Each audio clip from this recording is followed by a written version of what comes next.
Ay nako, mga papansin, mga weak naman. Gusto mo pang banggitin pangalan mo? Hindi ka naman sikat? Kilala ka ba? Ang ilan nyo na yan ah. Eto sample lang. Okay, who's that?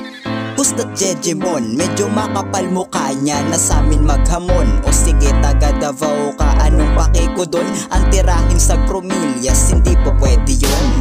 Ngayon ikaw naman aking pagtitripan. Sobrang tanga pag nagsulat, sarap mo lang pagtawanan. Itira-tira si tanga para magkapangalan lang. Sobrang gigil na talaga habang aking pinagtripan.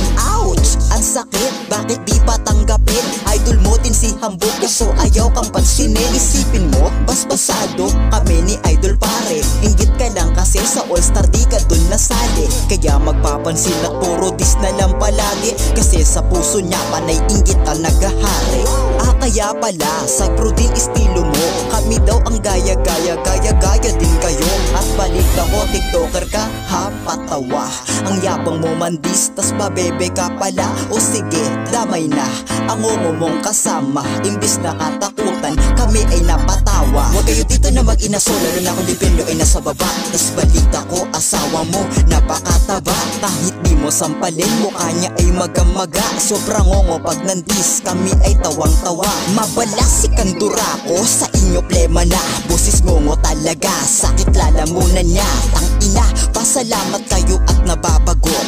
Ako sa aking kwarto, kaya ko sinagot. Ang imbitasyon yung distra kahit di ko banggitin. Ang pangalan mong basura, basurero ka lang men. At sa disbox ko nasunog ang bandera umitim. Ilang beses itaas ay susunugin ko pa rin. Binabanggit pangalan namin, tanga asa pa kayo. Feeling malakas kayo, anong sikat na kanta nyo? Diba wala naman diba? Kaya bakit papapatulan? Mga Jejemon sa FB, mga asong nag-ululan. Ay nako, yun na yun. Yung tipong ang lakas ng loob nyo mandis, tapos magtitripan lang kayo. Nice one, Supreme Squadron sa Promillas. Goodbye.